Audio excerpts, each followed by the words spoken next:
Você acompanha a partir de agora mais um Questão de Opinião, nosso videocast de política aqui do Opinião CE. Sou o Rodrigo Rodrigues, sou o host aqui da nossa conversa. Aqui ao meu lado, Felipe Barreto, seja muito bem-vindo mais uma vez. Olá, Rodrigo. E vamos começar que hoje o tema é massa, viu, É Felipe? importante, Hoje a gente tem muita coisa para falar, né?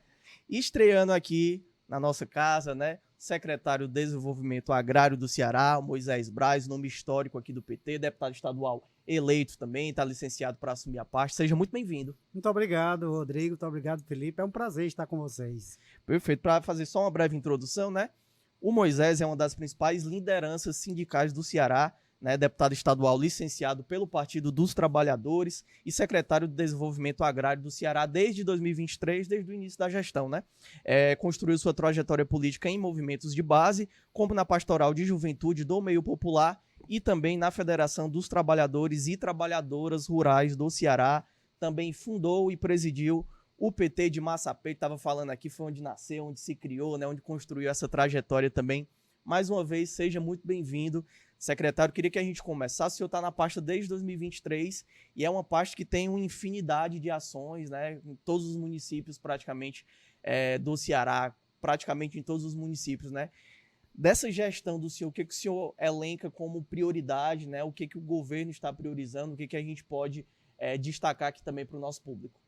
Bom, primeiro é uma secretaria que nós estamos presentes nos 184 municípios do estado do Ceará. Mesmo aqui na capital, na nossa grande Fortaleza, e no município do Eusébio, não tendo mais natureza, certo, agrícola, mas nós terminamos tendo um ou outro que faz um trabalho aqui mais próximo, no município próximo, e a gente termina também tendo uma ação aqui mais voltada para a agricultura urbana, em Fortaleza e no município de Eusébio, portanto, estamos presentes em todos os municípios. Todos os municípios, sabe? Bom, eu quero, inclusive, pautar um pouco, que eu acho que eu tive a felicidade de chegar na Secretaria de Desenvolvimento Agrário e encontrar uma secretaria muito bem organizada, né? Nesses 18 anos de Secretaria de Desenvolvimento Agrário, voltada para o desenvolvimento do campo, para a agricultura familiar, porque a secretaria já existia como Secretaria de Agricultura e Agricultura Irrigada do Estado do Ceará, mas a partir do governo do Cid, do governo do Camilo, e agora, com o governo Elmano, que passaram vários secretários, a gente chegou e encontrou uma secretaria muito bem estruturada, uma equipe muito técnica. Mas a minha marca, ao chegar na secretaria, primeiro foi fazer, certo, uma discussão. Nós temos hoje uma secretaria com 3 grandes entidades vinculadas, que é a Emates, que é o IDACE e que é a SEASA. Então, o meu primeiro trabalho foi fazer uma política de a gente garantir entre a secretaria, o que eu chamo de sistema, de fato, um intercâmbio entre a gente que pudesse garantir muito planejamento, muita unidade entre a gente para que compreendesse que é um sistema e não a gente trabalhar individualizado. Essa é a primeira forma. O segundo foi trazer para dentro desse debate uma política que, para mim, eu julgo ser muito importante, que é a questão da gente trabalhar a questão da agroecologia, essa questão de, nesse época que a gente está vivendo, de novas tecnologias, de resiliência climática, trazer muito essa questão da agroecologia voltado para que a gente pudesse potencializar o desenvolvimento do campo, não mais com a mão de obra como era anteriormente, trazendo para esse debate a questão da mecanização agrícola, da proteção ao solo e do fortalecimento da política dos trabalhadores em todo o estado do Ceará. Então, essa é uma marca que a gente vai deixar dentro desse período que eu estou passando pela secretaria, de ter muita unidade, de fortalecer o sistema, de ter muito planejamento, mas de ter um olhar para o desenvolvimento do campo, não mais, certo, da forma como era anteriormente, mas principalmente trabalhando agora com a parte mais da mecanização, do conhecimento e da assistência técnica. Que era uma demanda também. Que era uma demanda, claro, era uma demanda, mas eu acho que a gente teve que fortalecer. No começo tivemos uma certa resistência, né, de algum quadro técnico nosso, não que eles não quisessem a política, mas compreender o que a gente estava propondo mesmo, como era que nessa diversidade e na pluralidade de pensamento, como é que a gente ia tratar, até nas divergências ideológicas e políticas nos 184 municípios, como é que a gente ia garantir ter essa integração e fazer com que a gente pudesse trabalhar a conscientização de não ter mais as queimadas, por exemplo, e nós não acabamos, mas diminuímos, né? Da gente trabalhar muito essa política, sabe, de lutar pelo conhecimento, pela assistência técnica, pela pesquisa, e essa é uma marca que eu estou, inclusive, implementando com muita força e estou tendo muito apoio, inclusive dos municípios, para que a gente deixe essa marca na área da Secretaria de Desenvolvimento Agrário do Estado do Ceará. Mas o forte mesmo é a questão da integração entre essas vinculadas que a gente tem dentro do sistema. E eu queria perguntar exatamente sobre isso, né, secretário? Essa integração, esse intercâmbio, como o senhor disse, intercâmbio de trabalho com as vinculadas, né, a Emates, o IDACE e a SEASA, e eu queria saber se o senhor diria que essa integração já está 100%, assim, é possível a gente dizer que esse trabalho já está completamente integrado para até facilitar o trabalho da SDA com essas vinculadas? Né? O trabalho está bem integrado, sabe? Não estamos 100%, né, porque nós trabalhamos com a Emates, né, que é uma entidade que tem 71 anos no estado do Ceará, que tem um quadro técnico que era muito voltado para trabalhar o desenvolvimento para a agricultura de irrigação, para os grandes projetos, e voltar esse debate hoje para a pequena produção, para a agricultura familiar, para os assentados da reforma agrária, ou não assentados da reforma agrária. Nós não temos ainda muitos trabalhadores no estado do Ceará que trabalham em regime de parceria, de comodato, e precisa de assistência técnica. Então, esse é um fato que a gente, de uma certa forma, teve que trabalhar muito, mas hoje é muito compreendido por toda a equipe técnica do estado do Ceará. Temos o IDACE, que tem o papel de regularizar as propriedades, essa é a função do IDACE, trabalhar com a regularização fundiária, mas isso era muito, certo, pautada para o agricultor como que fosse uma entidade para comprar terra, para doar terra. Nós também fazemos isso. Hoje tem uma lei no estado que permite fazer isso, mas o papel do IDACE é exatamente garantir a posse, certo, da terra com um documento para aqueles que já têm a terra, né? É só apenas fazer o papel, como a gente diz, a documentação, regularização fundiária, sabe? Então esse é o processo, e a gente avançou muito. E a SEASA, que é um foco totalmente diferente. A SEASA é negócio, é comércio, é vender produto. Então, como é que você pega, certo, essas três vinculadas que estavam trabalhando muito, mas estavam sem ter essa integração para poder trazer, para compreender que isso é um sistema que é coordenado pela secretaria, pela SDA, mas que se a gente não consegue desenvolver o campo, gerar oportunidade, trazer, certo, uma eficiência para os trabalhadores, sem a gente de fato estar com o sistema reconhecido. Isso nós não estamos 100%, mas a gente tem avançado muito hoje. Nós temos um planejamento conjuntamente entre a secretaria e essas três vinculadas, e hoje já é visível, né? Você já consegue chegar no interior e consegue encontrar um representante da SEASA, do IDACE ou da Emates. Não, aqui é a SDA, é o governo que está aqui presente, porque até então separava, achava que era cada um cuidava do seu papel, era diferente. Então nós conseguimos avançar muito, portanto é muito importante, mas é necessário que a gente possa continuar avançando, que a gente tenha mais investimento, mais conhecimento, que a gente tenha mais recurso para a gente poder operacionalizar essas políticas, que a gente possa em breve ter um sistema totalmente unificado no estado do Ceará para desenvolver o campo e para gerar oportunidade para a agricultura. Só antes da gente partir para os outros assuntos, só falando da SEASA, né, secretário? Você falava de uma possibilidade de uma nova central da SEASA na Ibiapaba. Eu queria saber como é que está o avanço disso. E eu conversei recentemente também com a prefeita de Paraipaba, a Ariana, e ela disse que pode ter uma SEASA no Vale do Curu. Né? Então eu queria saber se já há realmente alguma possibilidade duas novas centrais da SEASA. Nós estamos com estudo em 3 locais, sabe? No Maciço do Baturité, que é muito próximo da Fortaleza, mas a grande maioria do setor de fruta e hortaliça vem do Maciço do Baturité, né? Nós estamos com outro estudo na região do Vale do Jaguaribe, né? No município de Russa, inclusive, já tem um terreno feito essa seção lá no Vale do Jaguaribe, para a gente instalar um grande polo da SEASA lá, e tem essa da Paraipaba, porque tem um grande projeto de irrigação. E já temos hoje a SEASA no Cariri, né, em Barbalha, e na Serra da Ibiapaba, no município de Tianguá. Em Tianguá, nós estamos tentando fazer, de fato, uma modernização, ampliando. É uma SEASA que tem muitos movimentos, certo? É um conjunto de comércio muito forte, tanto é que, além do espaço, né, da própria SEASA, nós temos em torno da SEASA lá em Tianguá mais de 70 depósitos de permissionário que tem sua pedra ou seu depósito, seu espaço dentro da SEASA, mas tem também fora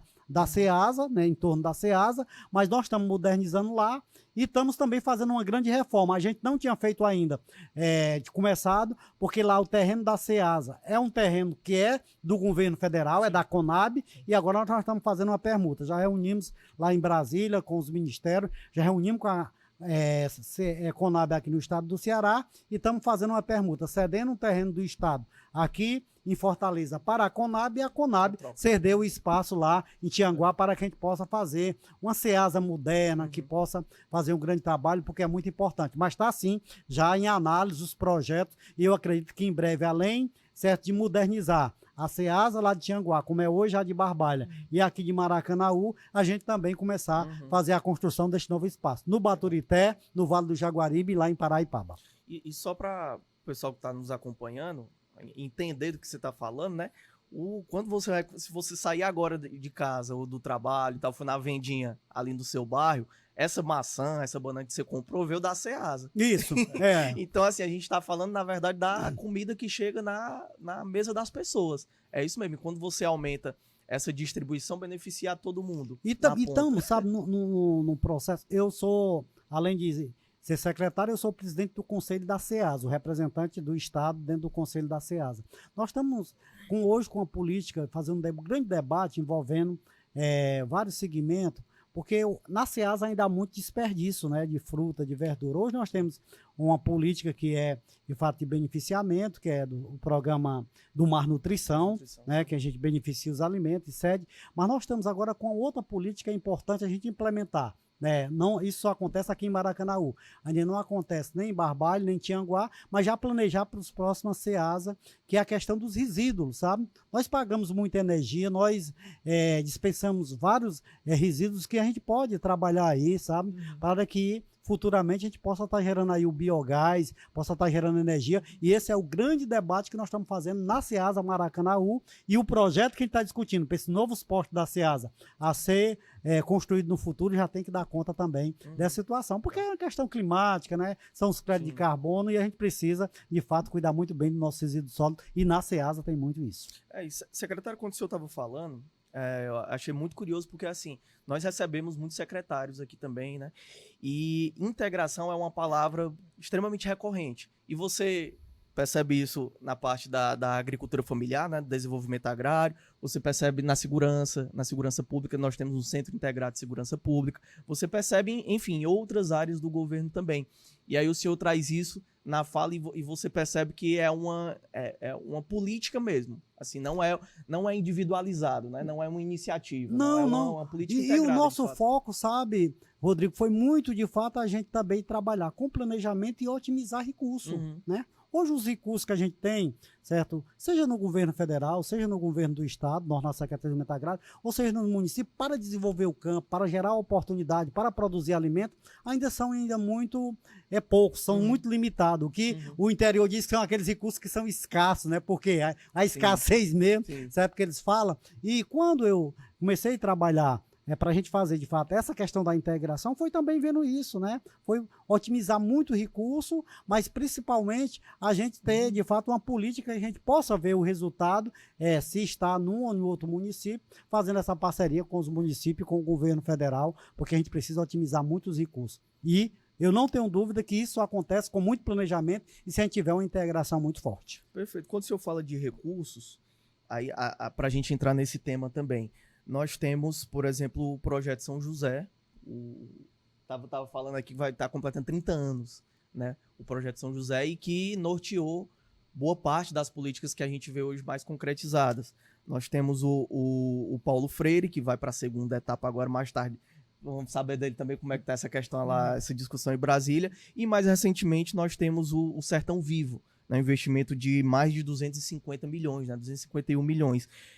Falando, para a gente começar pelo Sertão Vivo, como é que está hoje isso, né? Como é que esse planejamento, né, para de fato executar esse dinheiro, né? Para esse dinheiro se concretizar na vida das pessoas também. Eu acho que você, de fato, pontuou uma questão, sabe, Felipe, que é muito interessante a você, Rodrigo. Primeiro, o São José, quando começou aqui no estado do Ceará, ele trazia uma política que naquela época, há 30 anos atrás, era indispensável. O que era, sabe? Garantir, muitas das vezes, projetos de abastecimento d'água, energia rural, para muitas comunidades, trabalhar fortalecendo aí, financiando casa de farinha e tratores. Mas não tinha, de fato, uma conexão de política, né? Mas no decorrer fomos avançando, fomos modernizando, e hoje o projeto São José é um grande projeto que nós continuamos ele lá na Secretaria de Desenvolvimento Agrário e que tem beneficiado, mas nós mudamos, de fato, muito o foco. Hoje o São José está voltado principalmente para trabalhar projetos de natureza produtiva, incentivo às mulheres e à juventude e o acesso a negócio. Olha o tanto que nós já modernizamos e avançamos nesses 30 anos do projeto São José. Mas ainda é um grande projeto e que tem apoiado muitas comunidades, associações e cooperativas, porque é um projeto que não precisa ser feito qualquer convênio com os municípios para ser executado. Você executa com a sociedade civil e ele é muito importante. Assim como os outros 2 projetos que vocês... Só um adendo em relação à experiência. Quando eu fiz meu TCC, eu fiz de uma comunidade quilombola, no Ceará, né? A Conceição dos Caetanos, fica ali no Tururu. Isso. E tal. E eles, quando chegou a energia, era especificamente sobre o processo de eletrificação na comunidade. A comunidade, tudo exatamente. Traz, né? Exatamente. Porque quando chega ali, aí você tem acesso à novela, você tem acesso, enfim, a vida muda, a vida das pessoas muda. E eles foram beneficiados pelo projeto São José. Isso há anos. Há anos, assim.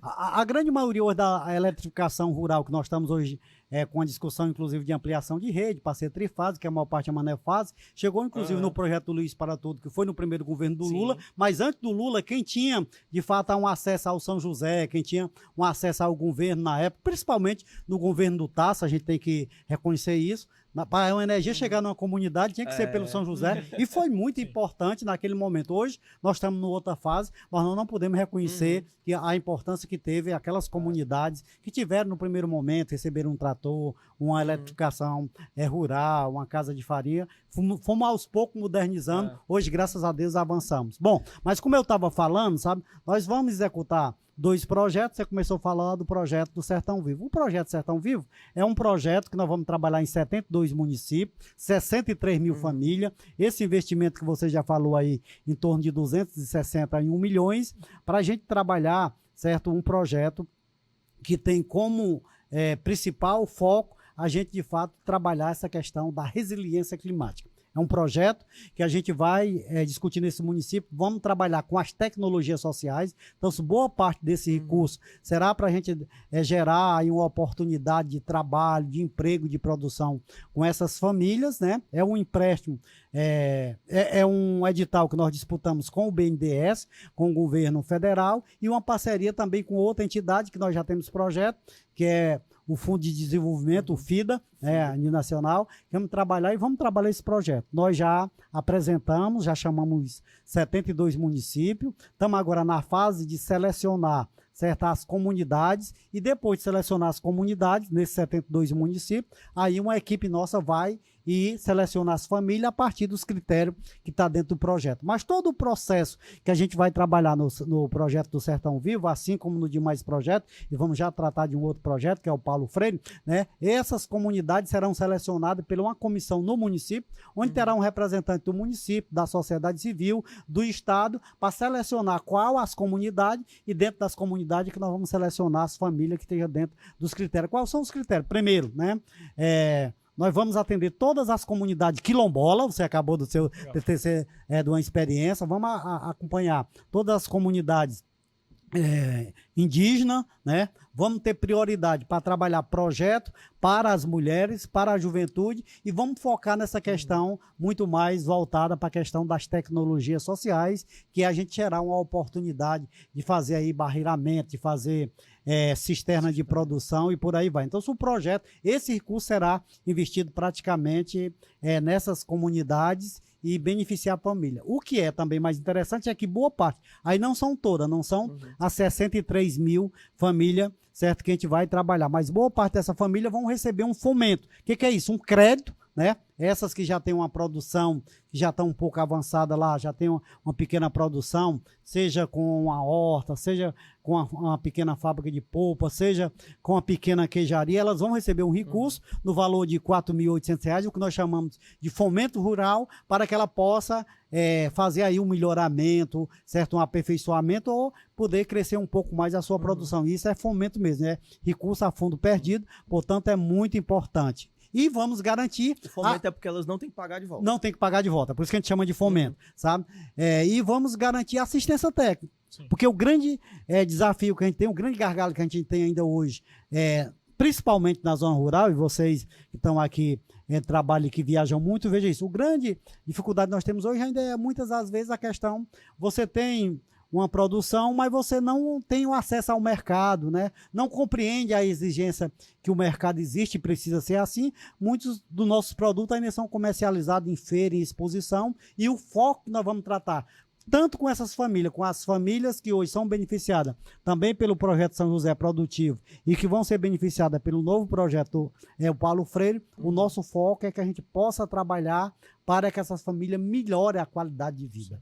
Que amanhã a gente possa voltar numa comunidade dessa e dizer, olha, valeu a pena esse investimento. Nós não estamos fazendo, para nós isso não é gasto, não é despesa, é investimento. E quando é investimento, você tem que cobrar o retorno. Para cobrar o retorno, você tem que dar a oportunidade. Qual é a oportunidade? Garantir o recurso, mas sobretudo garantir, certo, uma assistência técnica de qualidade, uma extensão rural, para que esse pessoal verdadeiramente melhore a qualidade de vida.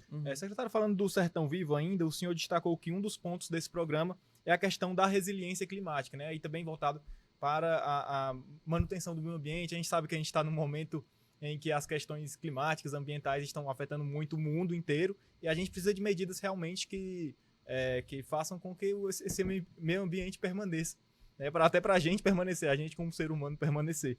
E aí estava lembrando, né, que a gente recebeu aqui a secretária Vilma do Meio Ambiente e ela destacou que o Ceará vai, junto com o Consórcio Nordeste, vai levar algumas pautas para a COP30, que acontece esse ano no Brasil, né? Eu queria saber, assim, na construção dessa pauta, a SDA tem participado também desse debate, dessas conversas? Tem participado, nós temos participado muito desse debate. Eu, inclusive, estive a última semana em Brasília, no Consórcio Nordeste, na Câmara Técnica da Agricultura, e foi uma das pautas que a gente tratou, foi essa questão, inclusive, desse fórum mundial que vai acontecer agora aqui no Brasil. E além dessa questão da resiliência, a questão ambiental, nós tratamos também, e temos tratado com a Vilma e com outros secretária de Proteção Social, de Direitos Humanos, a gente tem tratado muito dessa pauta pelo governo do Estado. Um outro ponto que a gente tratou também, e tem tratado no Consórcio Nordeste, principalmente na Câmara Técnica da Agricultura Familiar, é uma pauta que para nós é muito importante, que nós chamamos de PAS, que é a política de alimento saudável, sabe? Porque nós estamos numa situação hoje que tem hoje uma carestia muito grande dos alimentos, a cesta básica é caro, o nosso alimento está muito caro, e nós precisamos trabalhar principalmente a questão da sustentabilidade alimentar, né, no nosso país. Então, uma das pautas que a gente trabalha é exatamente, preservando a questão ambiental, garantindo, inclusive, aí, essa produção mais voltada com resiliência, garantindo crédito de carbono, que a gente vai poder aí, talvez, no futuro, nas nossas próximas gerações, ter aí uma situação mais confortável ambiental, mas principalmente a gente também produzir alimentos mais saudáveis, com menor índice de agrotóxico. Hoje no Brasil, no mundo, ainda se usa muito agrotóxico, e uma das pautas, quem tem discutido inclusive com a Vilma e tem discutido com a Secretaria de Direitos Humanos, com a Secretaria de Proteção Social, é a gente ter uma pauta unificada para quem for representar o estado do Ceará, eles possam pautar um pouco da dificuldade que a gente tem no estado do Ceará. Secretário, quando se fala do crédito de carbono, o crédito de carbono é uma política muito interessante, né? Porque assim, você na verdade, você recebe um valor ali, você gera um crédito, porque uma empresa lá do outro lado do mundo vai precisar poluir, é isso. Na prática é isso, né? Isso gera um crédito, porque você está na prática preservando o meio ambiente ali, o meio onde você está. Tem amarrado já, porque a gente escuta muito falar, né, sobre a possibilidade disso virar uma renda mesmo para as pessoas que vivem no campo, que vivem principalmente no interior do estado. Já tem uma política desenhada, amarrada para isso aqui no Ceará, especificamente? Tem uma política desenhada, já muito bem amarrada, mas eu tenho que afirmar aqui para você, para o nosso ouvinte, que ainda não está totalmente consolidada. Porque aí envolve muitos interesses, né? Ou seja, nós precisamos, né, trabalhar, inclusive o projeto Sertão Vivo, nós estamos trabalhando, enquanto em alguns municípios nós vamos trabalhar, que já tem hoje uma fonte d'água, nós vamos trabalhar para que a gente tenha ali, certo, uma cisterna de produção, um barreiramento. Tem outros que nós estamos, inclusive, trabalhando com a comunidade, que o caminho mais correto é a gente plantar árvore. sabe? Para que isso possa gerar um resultado, a gente de fato tem aí os créditos de carbono, mas que a gente possa ter certeza que essa política que você está pautando, ela vai ter um retorno financeiro. Porque senão o retorno financeiro, nós vamos continuar cuidando dessa questão ambiental, vamos gerar os créditos de carbono e quem vai ganhar com isso não será as próprias famílias. Então, é por isso que nesse projeto que está sendo discutido, e aí envolve, né, Secretaria de Planejamento do Estado, do município, SDA, Secretaria de Meio Ambiente, a própria Secretaria de Fazenda aqui do Estado, para que a gente possa construir uma proposta que a gente possa chegar numa comunidade. Olha, hoje, se vocês podem ganhar aqui um pouco de recurso, enquanto alguém aqui ganha esse recurso criando aqui, sei lá, na agropecuária, carneiro, gado, vocês podem criar se vocês preservar a área de vocês, se você fizer novas plantas, e nós vamos aqui garantir que vocês vão ter uma renda com os créditos de carbono de X. Essa é uma política que está muito bem elaborada, mas ainda não está totalmente consolidada aqui no estado do Ceará, porque a gente depende, inclusive, ainda de alguns acerto que envolve outros estados do país, mesmo sendo uma questão de política de estado, mas a gente chegar a esse entendimento. Sim. Mas eu acho que a gente vai avançar muito, essa é o sentimento que eu tenho pelos debates que a gente tem feito no conjunto do estado do Ceará. Tem uma previsão de quando isso vai estar? Pelo menos um feeling assim que o senhor... Não, eu acho que a partir da experiência que a gente está trabalhando e pelo que a gente tem avançado, inclusive pela experiência aqui, certo, do Porto do Pecém, eu acho que nós já vamos ter uma boa parte de famílias que vão aí, de fato, gerar os seus créditos de carbono e que vão ter aí um ressarcimento. Aí já agora, nos próximos 2, 3 anos, a gente já vai ver isso chegando mesmo lá na ponta dos produtores e naqueles que preservam certo, o ambiente para ter os seus créditos de carbono garantidos. Agora, o grande processo é quem vai, por onde vai começar e qual vai ser a área de prioridade do governo do estado. Essa é uma política que vai ser trabalhada por nós, do desenvolvimento agrário, vai ser trabalhada pela questão do meio ambiente. Alguém vai ter que centralizar isso dentro de uma secretaria para que a gente possa avançar. Mas eu não tenho nenhuma dúvida que a gente vai receber e nós vamos ter resultado em breve. Eu ou um outro colega, o colega secretário, vai vir aqui dizendo, já temos aqui tantas famílias ou tantas comunidades que estão gerando crédito de carbono e que já estão recebendo por isso. Perfeito. O Felipe fez uma matéria no tempo desse que, assim, o termo criado foi piratas de carbono. De carbono, exatamente. Justamente porque, assim, é uma coisa que o mundo inteiro está falando disso. Dá dinheiro, né? Dá recursos para essas famílias e aí, se você não tiver uma política muito bem estruturada, você tem esses atravessadores corre esse risco, esse é o grande problema, né? E o governo do estado do Ceará, o governo do governador Elmano Mano, ele tem potencializado, mas esse é exatamente o nosso grande risco. Nós vamos fazer qual o tamanho do investimento e qual o retorno que vai ter, certo? As famílias vão mesmo verdadeiramente receber ou nós vamos continuar, de fato, gerando, de fato, e não vamos receber por isso? Alguém vai receber e alguém vai se dar bem e ganhar dinheiro. Mas o que nós estamos querendo é que esse alguém que nós estamos falando aqui seja, de fato, quem está lá na zona rural, preservando, criando os créditos e que ele possa ter o retorno financeiro. Perfeito. Ô, secretário, o senhor falou aí na sua resposta sobre a questão do Porto do Pecém. E aí é importante lembrar que o Porto do Pecém vai receber lá a Transnordestina, né? A Transnordestina, essa ferrovia que sai ali de Pernambuco, passa pelo Cariri, Centro-Sul, Sertão Central, até chegar lá no Porto do Pecém, onde pode ser desaguado para o resto do mundo da produção cearense, né? E aí a produção da agropecuária também pode ser escoada pelo Porto do Pecém para o restante do mundo. Assim, e a SDA já tem feito um levantamento do quanto essa nova política aqui no Ceará pode aumentar a produção agropecuária, mesmo assim, em valor realmente? Nós fizemos um debate, aí foi muito SDA e Planejamento, Secretaria de Planejamento, levando em consideração esse investimento, que vai ser um investimento feito na Transnordestina, como é que a gente vai, de fato, ter aí uma possibilidade de ganhar, certo, com isso. Bom, primeiro, nós estamos defendendo que, além do Porto do Pecém, nós temos um porto que nós chamamos de Porto Seco, que deve ser aqui entre essa região do Sertão Central, não sei bem qual é o município. Por quê? O mais avançado é o de Quixeramobim. Quixeramobim. Quixeramobim, Quixadá, eu acho que deve ser por aí, mas está mais avançado Quixeramobim. Por quê? O grande desafio que nós temos na agropecuária, sabe, é que, como nós, boa parte, principalmente do milho, do resíduo que a gente compra para o nosso rebanho na agropecuária, ele vem de fora. Se a gente tiver um porto seco aqui, nós vamos, de fato, baratear, porque essa capatazia vai chegar e nós vamos ter hoje esse acesso. Então, nós já vamos Armazena, ganhar... né? Um armazém. Nós já vamos, de fato, ganhar um pouco com essa perspectiva da gente ter um estoque, certo, de produtos para a agropecuária no estado do Ceará, seja ele o volumoso, o resíduo, o milho, isso não importa porque vem de outros estados. Isso a gente já ganharia. O segundo é que a gente teria muita facilidade de fazer exatamente isso, de fazer, sabe, tanto importação como exportação dos nossos produtos para outros estados, no caso, certo, da importação e da exportação até para outros países. A gente ia ser um grande centro, certo, também produtivo aqui no estado do Ceará. E ia fortalecer, sobretudo, a bacia leiteira. Sobretudo a bacia leiteira. Então, o nosso foco é isso. A nossa experiência e o que nós planejamos com a secretaria é que a gente ia ganhar em torno, sabe, hoje, em se tratando, sabe, do apoio à nossa cadeia da agropecuária, a gente ia diminuir os custos algo em torno de 30%. O que é isso?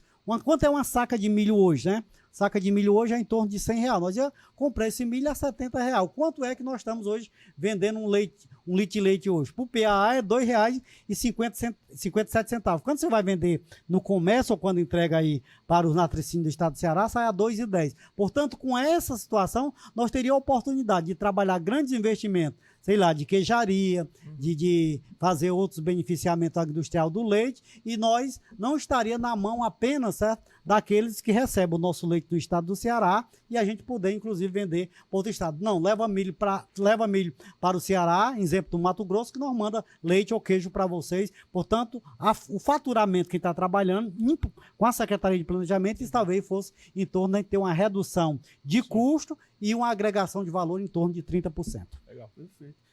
Nesse caso, secretário, só para a gente entender, hoje, o senhor falou que tem uma dificuldade de você escoar essa produção, de você vender, né? Aí, no caso hoje, a maior parte das vendas são feitas para o próprio estado, por meio do PA, o PA Leite, tem o PA Alimento, vai para as escolas também, né? E para as grandes empresas. É isso, a maior parte... Hoje é. E em se tratando do nosso público da agricultura familiar, hoje a grande maioria dos produtos são vendidos ainda em feira, certo? Vendido para as políticas institucionais, né? Seja para a merenda escolar, seja para o programa do Ceará Sem Fome que nós estamos comprando. Nós estamos, inclusive, já botando um pouco na nossa avaliação pela quantidade de produtos que tem, botando muito pouco. O que sai aqui do Ceará? Mel, né? Castanha de caju. São poucos produtos que a gente, de fato, está fazendo esse produto de exportação. Nós temos os produtos, mas temos muita dificuldade de fazer, certo, aí a venda por conta exatamente de capatazia. Com essa história da Transnordestina, isso vai facilitar, né? Nós vamos ter acesso de botar, vai baratear muito, porque hoje o transporte do Brasil todo é feito por caminhão, e com essa história aí de chegar aí a Transnordestina, eu acho que vai melhorar muito para os grandes, mas principalmente para os pequenos. Vocês têm calculado na SDA o que isso representa em termos de dinheiro para a agricultura familiar cearense? Não, nós não temos ainda um resultado, certo, ainda... nós temos feito esse trabalho um pouco calculado, mas a gente tira muito a partir das feiras, das exposições que a gente faz aqui no estado e fora do estado, pela quantidade, pelo volume de negócio. Quando a gente vai para uma feira dessa, para uma exposição, seja aqui no Brasil, até fora do Brasil, a gente participou, a gente tem um pouco da dimensão, o que seria se a gente tiver uma forma de fazer a escoação de nossos produtos para outros estados e para fora do Brasil, qual seria o volume. Nós não temos dúvida que a gente vai, certo, fazer muita agregação de valores aqui e automaticamente, certo, nosso produto vai chegar nas grandes partilheiras das redes de supermercado aqui dentro do Brasil e fora do Brasil. Mas em termos de volume financeiro, nós não temos ainda esse cálculo, o que seria essa cifra financeira. Perfeito. Secretário, Antes da gente partir, Felipe, eu não sei se você vai perguntar do Paulo Freire. Pronto, vai lá. Exatamente, vamos lá, né, secretário? Eu queria perguntar exatamente sobre o projeto Paulo Freire, que para quem não sabe é um outro projeto gigante, né, que a SDE vai estar recebendo, que vai ter recurso do FIDA, né, o senhor me corrige se eu estiver errado, e aí chegar em cerca de 30 municípios, né? Eu queria que o senhor me explicasse melhor, para quem está nos assistindo, como é que vai funcionar esse projeto, né? E como está a expectativa realmente de recursos. Na verdade, nós já tivemos o Paulo Freire 1 aqui no estado do Ceará, e o projeto foi eleito o quarto melhor projeto do mundo, né? E o que fez com que ele fosse o quarto melhor projeto do mundo, sabe? foi o que eu chamo do sentimento de pertencimento das famílias, sabe? Ou seja, é um projeto que você não chega lá dizendo, certo? Que vai chegar com recurso, que vai fazer, certo? Um beneficiamento, uma obra, uma agroindústria para a comunidade. Você faz a consulta. Ele tem um projeto que ele tem uma capacidade, certo? De ouvir muito, certo? Os beneficiados do projeto. É por isso que ele foi eleito, certo? Esse 4º projeto melhor do mundo, né? É um projeto, um empréstimo que a gente fez anteriormente com o FIDA, né? E agora nós fizemos esse empréstimo novamente, com parte do recurso será do FIDA, mas a grande maioria dos recursos do projeto será com o governo espanhol, com a ECID, né? O próprio FIDA queria fazer o empréstimo, mas propôs que a gente pudesse abrir esse canal também com o governo espanhol. O governo, quando viu que esse projeto foi o 4º melhor do mundo, quem é que não quer fazer o financiamento? Quem é que não quer ganhar com isso? Nós fizemos, de fato, esse investimento. É um projeto que vai ser algo em torno de 100 milhões de euros, né? Destes 100 milhões de euros, 90 milhões vem, certo, do governo espanhol, né? 10 milhões do FIDA, e o governo espanhol também fez uma doação de 5 milhões em euros aqui para nós, para dentro desse projeto a gente contratar só assistência técnica. Dinheiro dessa doação do governo esses 5 milhões espanhol, são específicos é 5 milhões de euros, só que 5 milhões de euros, hoje um euro dá o quê? R$6, né, mais ou menos. Dá uns 30 milhões, né? Pronto, então isso aí é só para contratar assistência técnica. Mas está dentro dos 100 milhões. Tá dentro dos 100 milhões, Entendi. sabe? Então isso é isso que vai, de fato, acontecer. Parte do recurso do banco, do empréstimo, é um empréstimo que a gente vai trabalhar, a gente pode, de fato, trabalhar vários objetos dentro do projeto, assim como os 10 milhões do FIDA, mas a doação é só para contratar assistência técnica, para acompanhar essas comunidades. Nós vamos estar em 74 municípios, sabe? Vamos estar em 74 municípios, o primeiro é em 72, que nós já falamos, o Sertão Vivo, e o Paulo Freire nós vamos estar em 74 municípios, ou seja, nós temos 3 projetos no estado do Ceará, né, fora o São José, que pode chegar em todos os municípios, né? Nós vamos ter o projeto Sertão Vivo, que já falamos aqui, qual o objetivo dele e a quem vai beneficiar, em 72 municípios. Vamos ter o Paulo Freire, que vai chegar em 74 municípios, e vamos ter um projeto em parceria com o governo federal, que é o projeto Não é o de Câmara, que vai chegar nos demais municípios. Você pega aí 74 com 72, soma e diminuir a quantidade, que vai estar trabalhando o projeto Paulo Freire. O projeto Paulo Freire é uma parceria do governo do estado com o governo federal e será coordenado pelo Ministério do Desenvolvimento Agrário, pela superintendência que funciona aqui no estado do Ceará. Os outros 2 não, o Sertão Vivo e o Paulo Freire será com a gente. Portanto, vamos chegar em 72 municípios.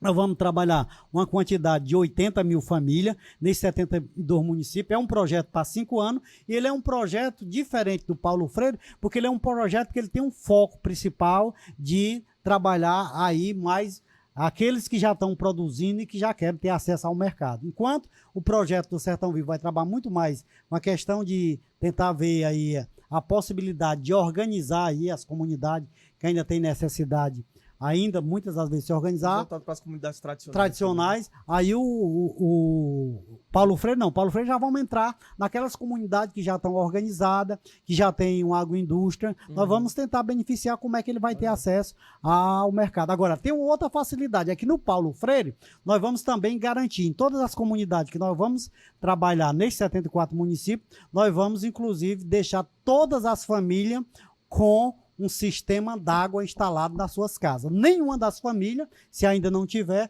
vai ficar sem um sistema d'água. Vamos trabalhar também os kits sanitários. O que é isso? Certo? Um banheiro adequado para quem não tiver com acesso, e na grande maioria dessas comunidades, não serão em toda, mas quem tem já lá uma agropecuária, né? E que pode a gente trabalhar, nós vamos trabalhar os biodigestor, que é para poder a gente gerar também aí o biogás para essas famílias. Portanto, é um projeto mais completo, é um projeto que está, de uma certa forma, nos municípios que já tem um padrão de comunidade, de associação, de cooperativa mais organizada, e vamos fazer os investimentos destes 5 milhões da ECID e outros recursos que vai ser do Estado. O Estado do Ceará vai contribuir com o valor de 25% desse valor dos 100 milhões de euros. Então, se calcula aí, é um volume muito bom. Nós vamos trabalhar para que nesses municípios a gente possa dar uma condição dessas famílias também já entrar mais no mercado e já comercializar. Vamos priorizar também certas comunidades tradicionais, os quilombolas,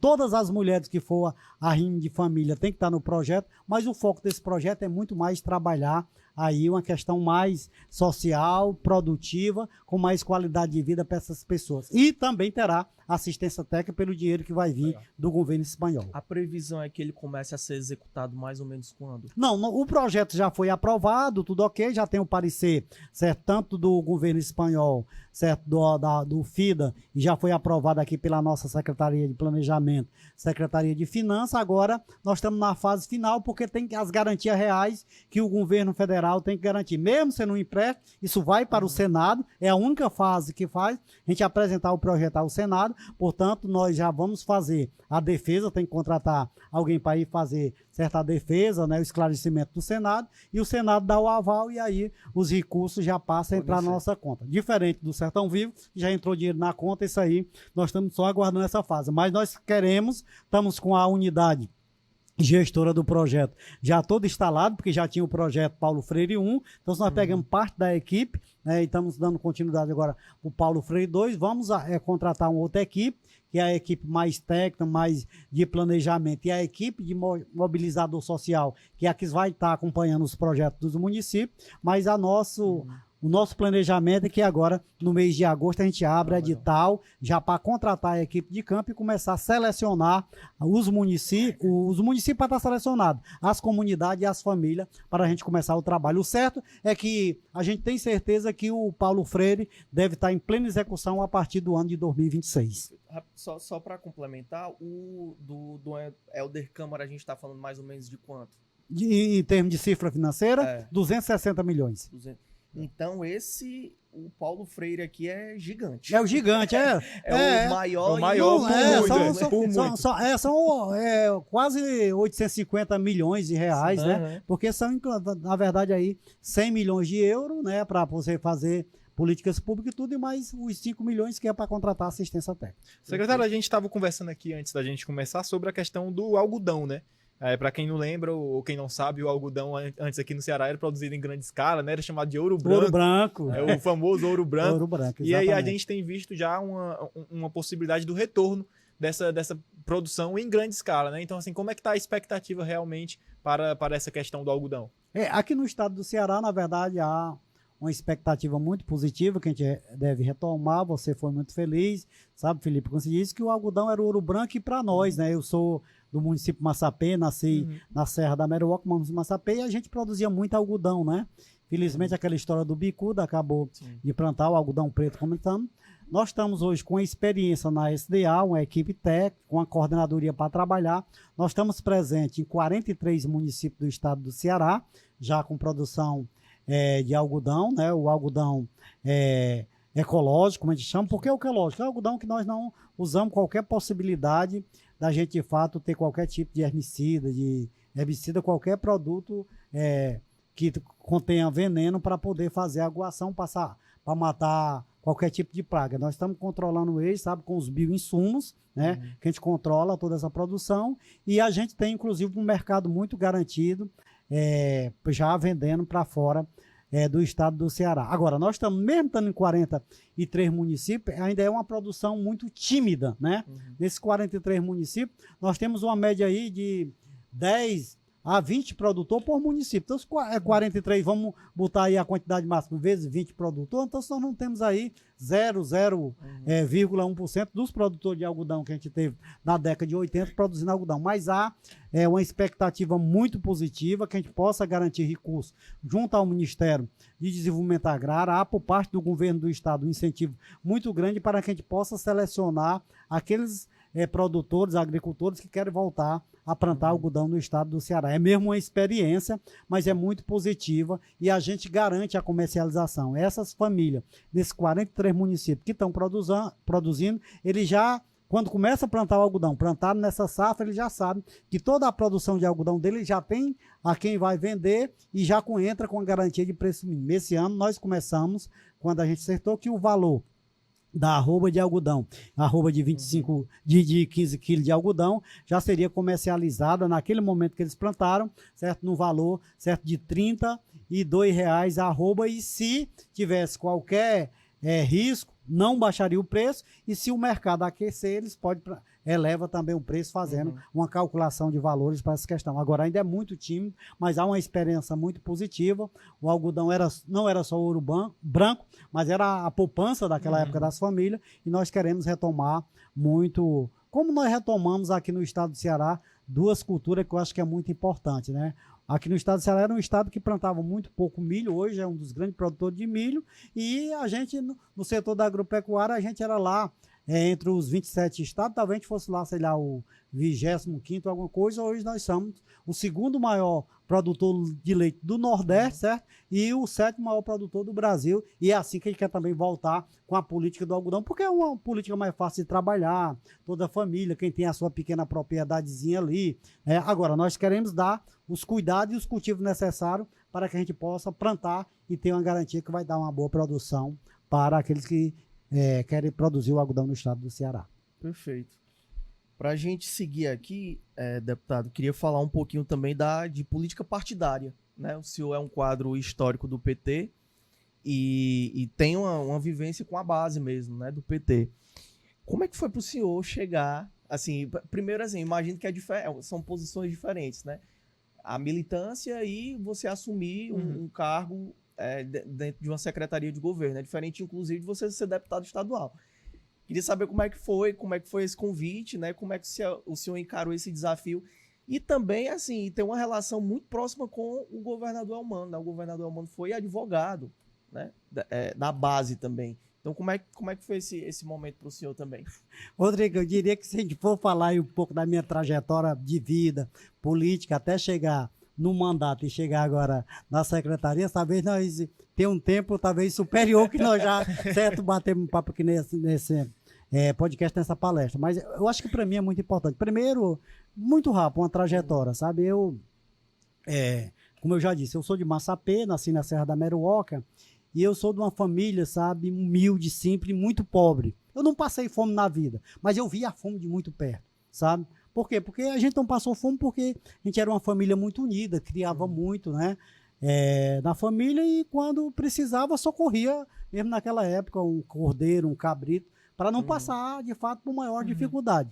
Eu aprendi na vida com tudo isso, mas a gente produzia muito, naquela época, milho, feijão, certo? E mandioca. E depois veio o algodão, certo? Que eu lembro, quando eu comprei a primeira bicicleta, eu achei que agora vai, sabe?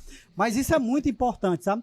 Mas aí, sabe, como a gente tinha uma propriedade muito pequena, né, e trabalhava para a propriedade dos outros, quando foi um certo dia, eu lá com meus 19, 20 anos de idade, eu me irritei porque a gente pagava o que naquela época a gente chamava renda, parte, vocês conhecem essa história, a gente dava para os patrões, que a gente para trabalhar na praia. Um certo dia eu estava em casa com meus irmãos e eu me irritei porque chegou lá um capataz do patrão e levou boa parte da farinha, do milho, do feijão, muitas coisas, e aquilo me gerou uma revolta. Não é revolta de ser agressivo, uma revolta de não concordar. Eu acho que eu posso fazer alguma coisa pelo meu povo, sabe? E o que eu fiz? Eu fui procurar, naquela época, o Sindicato de Trabalhadores, não tive apoio, aí eu digo, não, como eu não tive apoio, eu tenho que fazer alguma coisa. O que eu fui? Fui para dentro do sindicato, me filiei, certo? Fui para dentro do sindicato, isso no ano de 86, mais ou menos. 97 já disputei o sindicato de Massapê, em 87 disputei o sindicato, quando foi em 90 eu já me tornei presidente, né? Trabalhava nas comunidades de base, na Pastoral da Juventude Meio Popular, no movimento eclesial de base, e isso fez com que eu me tornasse uma liderança conhecida no município, sabe? Isso fez com que, a partir daí, eu me tornasse uma liderança sindical, fui diretor regional da FETRAES, que é a Federação dos Trabalhadores na Agricultura do Estado do Ceará, na região de Sobral, e em seguida fui eleito numa chapa para vir aqui em Fortaleza. Em Fortaleza eu fui secretário de Finanças, presidente da federação aqui do Fortaleza por 2 mandatos, e isso fez com que os trabalhadores entendessem que estava na hora, com a fala dos trabalhadores, estava na hora da gente ter um representante na política. A gente sempre votou, né, em políticos que sempre cumpriram bons mandatos, né? Para mim não é nenhum desfeito, pelo contrário, é um orgulho dizer que a gente votou muito no João Alfredo, no Nelson Martins, né? Depois, mais recente, no Guimarães, mas aí os trabalhadores dizem, não, Moisés, a tua trajetória política, o trabalho que a federação tem hoje, né? Fala federação, fala FETRAES. A FETRAES tem hoje, está na hora de ter um candidato. Tu topa, tu tem coragem, sabe? E eu disse, pô, mas eu nunca tive ninguém na política que tivesse um mandato de vereador, de vice-prefeito, de prefeito, certo? Nunca tive alguém que tivesse um mandato de deputado. Eu digo, rapaz, mas por que tem que ser logo eu, sabe? Mas aí a gente chamou todo mundo e disse, olha, sabe, eu sou um trabalhador, né, rural de origem, é um produtor da pequena produção. Se eu tivesse apoio, eu topo. E não deu outra, sabe? Pessoal, pois vamos junto. E eu tive a felicidade de ser candidato em 2014 e fui o mais votado do PT. Imagina, naquela época você estava na faculdade ou ainda nem estava, sabe? Mas aí quem vai ver a história vai dizer, bom, mas por que, sabe, que o Moisés foi eleito o mais votado do PT? Enquanto a gente tinha naquela época já vários deputados, botava na lista aí que talvez eu ficasse aí no 5º ou no 6º lugar, eu tive a felicidade de ser o mais votado.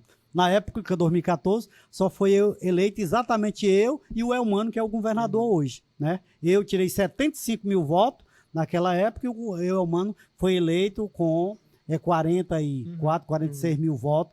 Eu fui votado em todos os municípios do estado do Ceará, em 2014, em 2018 e em 2022. Eu sou o único deputado que em 3 mandatos fui votado nos 184 municípios do estado do Ceará. Isso fez com que eu, de fato, chegasse na Assembleia, tivesse muita humildade, simplicidade, muitas das vezes recuar para entender como é que funciona o parlamento, mas muito ligada ao movimento sindical, ao movimento social, às igrejas, a Igreja Católica, mas também uma parceria muito grande com muitos evangélicos, sabe? Para apresentar a pauta que até então os deputados que a gente voltava apresentavam a pauta, mas não dominava, não conhecia. Então, se eu fui apresentar lá e todos os meus projetos, todos, 100% dos projetos, eu consegui aprovar, seja ele projeto de resolução ou seja projeto de indicação que hoje se tornaram lei.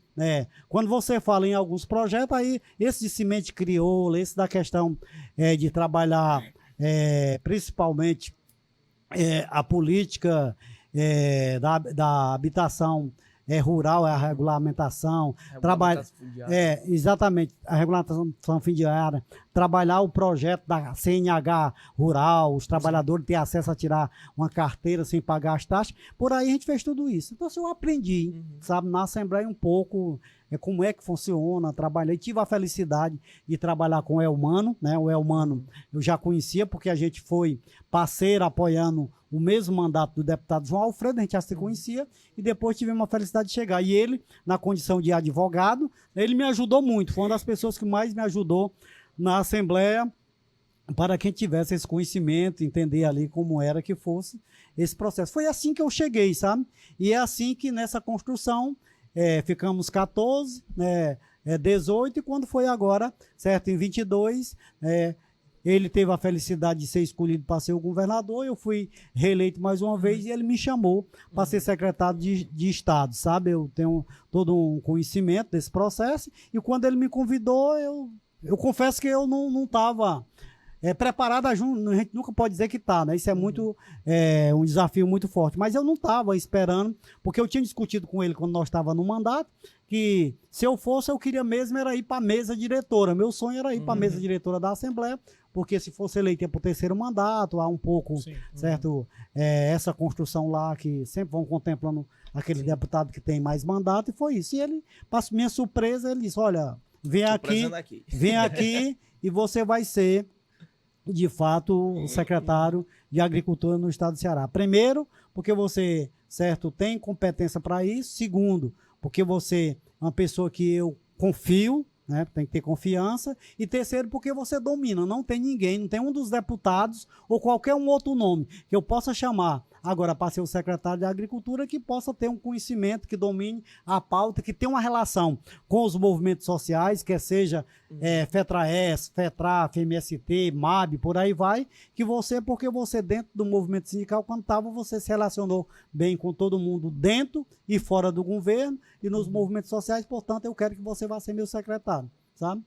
Eu disse a ele, governador, eu preciso pensar. Mas um convite do governador, a gente nunca diz não. Né? Na hora eu já disse isso para ele, preciso pensar. E foi assim que eu virei secretário e estou lá, certo? Fazendo todo esse trabalho que a gente está fazendo, com muito apoio do governador. Hoje não faltou, certo? Nas políticas que a gente pauta, hora de plantar, garantia safra, programa do Ceará Sem Fome, os PIMP, Mandala, os projetos que a gente já falou aqui, específico, né? As feiras da agricultura familiar, eu tenho que reconhecer que não faltou por parte do governo e particularmente do governador nenhum apoio, nem recurso para a gente fazer essas políticas. Talvez eu tenha tido essa oportunidade que eu tenho, que talvez os outros não tiveram. Pelo também um bom motivo, né? Nos outros governos, nos outros governos, tinha uma parceria com o governo do estado, e quem criou a secretaria nesse formato foi o CID, né? Mas não tinha um governo federal que pudesse fazer parceiro, e eu acho que é por isso que a gente está muito feliz, fazendo um grande trabalho, e eu tenho me dedicado muito para que a gente possa dar uma resposta, um retorno para os trabalhadores. Mas essa foi a construção, não tinha em mente, foi um desafio que me provocaram para deputado e agora um convite do governador que eu estou aí, sabe, nessa luta e espero, enquanto eu gozar da confiança dos trabalhadores e particularmente dele, fazer um bom trabalho na SDA. Secretário, como o senhor lembrou, eu tenho mais uma pergunta, o Felipe vai fazer mais uma e a gente vai já completar 1 hora que a gente combinou. Lá. Pode fazer. Não, vai. Eu faço? Aí pronto, eu faço. Exatamente, continuando esse assunto, né? Porque, como o senhor lembrou, são 3 mandatos, aí já são 12 anos como deputado, mas eu queria saber para 2026 agora, né? Como o senhor tem trabalhado, já pensado nas eleições? Vai novamente para estadual, pode ir para federal? Como é que tá essa questão? Eu tenho me dedicado muito ao trabalho da secretaria mesmo, sabe? Porque eu acho que a gente tem que ter muito compromisso com aquilo que a gente assume, sabe? Então, se eu estou muito dedicado ao meu trabalho, a dar resposta, a fortalecer esse sistema que a gente trabalhou aqui, portanto, eu tenho uma dedicação. E tenho tido, sabe, assim, um trabalho muito respeitoso com todos os prefeitos, com todos os secretários de agricultura, com os movimentos sociais que nos procuram da secretaria. Sabe, eu tenho a minha posição política, o partido político, sou parlamentar e estou servindo ao meu estado, mas na secretaria eu sou secretário de estado. Você não encontra, certo, qualquer um segmento político partidário que esteja um prefeito, vice-prefeito, vereador, sociedade civil, que chega lá e diz que notou uma diferença que eu tratei. Aquilo que é política de Estado, eu sigo rigorosamente a orientação do Estado, por isso é que eu estou muito à vontade para fazer esse processo. Portanto, estou muito dedicado a isso. Agora, é claro, como eu tenho um mandato, você falou, estou no 3º mandato, estou servindo o meu Estado, sabe? Eu pretendo trabalhar para renovar este mandato no ano que vem, né? Estou discutindo, quando eu não estou a serviço da secretaria, estou articulando com alguns prefeitos, algumas lideranças, né, do movimento social, do movimento sindical.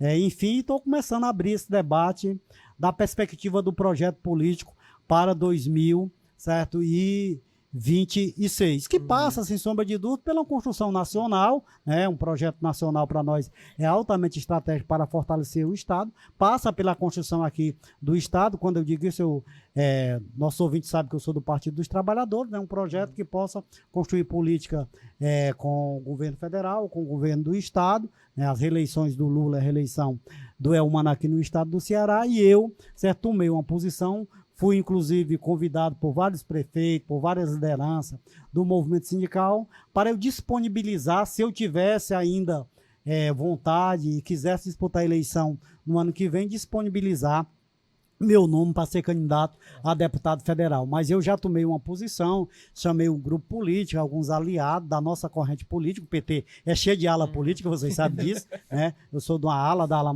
majoritária, mas dentro da ala eu tomei essa posição que no período certo, com certeza o governador vai pedir para me afastar, tem que se afastar. Sim. E se tudo der certo eu vou disponibilizar meu nome mais uma vez como pré-candidato a deputado estadual nas eleições do ano que vem. Então, isso está definido, é uma posição minha já muito alinhada para a gente trabalhar esse projeto que a gente quer trabalhar. Até porque eu também não escondo para ninguém, agora nunca tive essa pretensão, mas eu pretendo no futuro também ter um olhar mais voltado para o meu município de Massapim. Olha aí. Deputado, só mais uma perguntinha. O senhor estava falando, né, e a gente vai costurando também com as análises que a gente faz aqui nos podcasts, né? E o Ceará mudou muito, a configuração do Ceará, política, né? De perfil do eleitorado também, assim como nacional. Hoje você tem uma polarização aí Enfim, não é segredo para ninguém, todo mundo se planeja em Sim, relação sim. a isso. Qual a importância pro PT, falando do PT, PT Ceará especificamente, né, dessa militância, de você ter essa militância próxima? A gente ouviu aqui, por exemplo, o João Alfredo, que está se eu falo o nome Tá dele inclusive algumas vezes, comigo né? lá No IDACE, né? Ele esteve aqui, ele falando, olha, às vezes que eu ouvi o governador Elmano fazer os melhores discursos, foram às vezes que ele estava com a militância, às vezes que ele estava falando com o povo, às vezes que ele esquecia um pouquinho aí, né, do cargo dele ali, de governador. Qual a importância da militância, ainda mais num momento tão polarizado que a gente vive?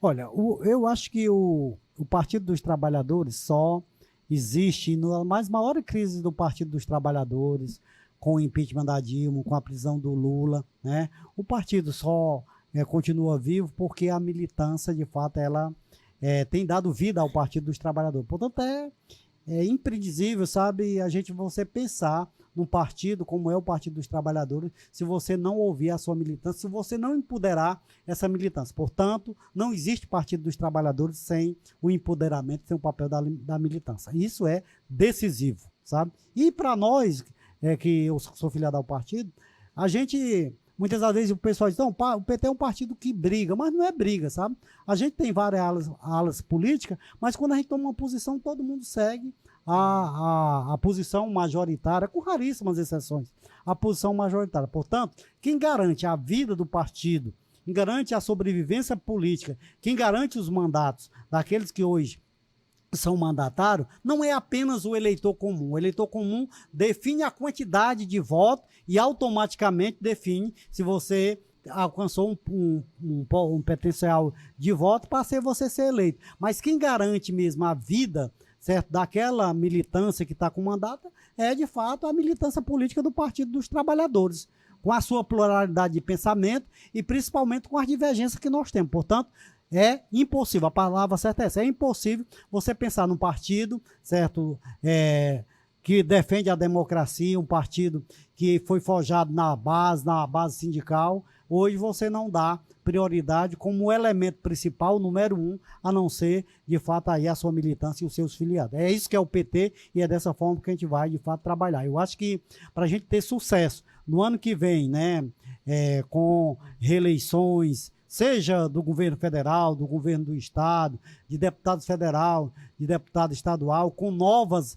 eleições de novos militantes políticos, de nova liderança, depende muito e você tem que ouvir essas lideranças que são elas que tocam, são os militantes que cuidam muito bem do Partido dos Trabalhadores. Muitas das vezes compreendido, outras não compreendido, mas eu atribuo a ele todo o sucesso do PT que a gente tem até hoje. A eles e a elas, a todo o sucesso que a gente tem até hoje. Perfeito. Secretário, quero agradecer em nome do Grupo Opinião sua participação aqui no jornal. Rapaz, volte, né? Tem muita coisa pra gente falar. Tem muito assunto também, que a gente não conseguiu falar, né? Pois é, volta aí pra gente ter mais uma hora aí de papo, né? Fica o convite aqui também pro senhor retornar pra gente falar sobre outros pontos também. Tá bom, lhe agradecer, viu, Rodrigo? Agradecer toda a direção aqui do nosso Jornal Opinião. Agradecer, Felipe. Para mim é uma honra estar com vocês aqui. Estou também à disposição. Como você mesmo disse, tem muitas pautas, sabe? Que às vezes a gente acha que é uma pauta, certo? Mas sempre a gente pode debater, fazer uma discussão. Nós temos muito, certo? Objetos, produtos e pautas que a gente trata na SDA e que, por mais que a gente tenha aprofundado aqui, foi muito importante. Numa hora não dá para tocar, eu fico à disposição e espero voltar aqui em breve. Agradecer toda a direção, mas particularmente a vocês dois, certo? Pela forma como conduziu e principalmente nos colocar à disposição mais uma vez. Muito obrigado. A gente que agradece e tá aí, viu, Rodrigão? Pode cobrar que ele vai voltar depois, viu? Pode marcar. Te agradecer também, Felipe, pela parceria. A gente segue juntos aqui no jornal. Valeu, Rodrigo. É isso. E obrigado também a você que nos assistiu, né? É isso, né? Obviamente, agradecer pela audiência, né? Pela parceria. Lembrando que a repercussão completa dessa entrevista você acompanha nas nossas redes sociais e no nosso portal de notícias também do Grupo Opinião CE. O Questão de Opinião de hoje vai ficando por aqui, mas a gente volta logo mais com mais uma entrevista exclusiva para você.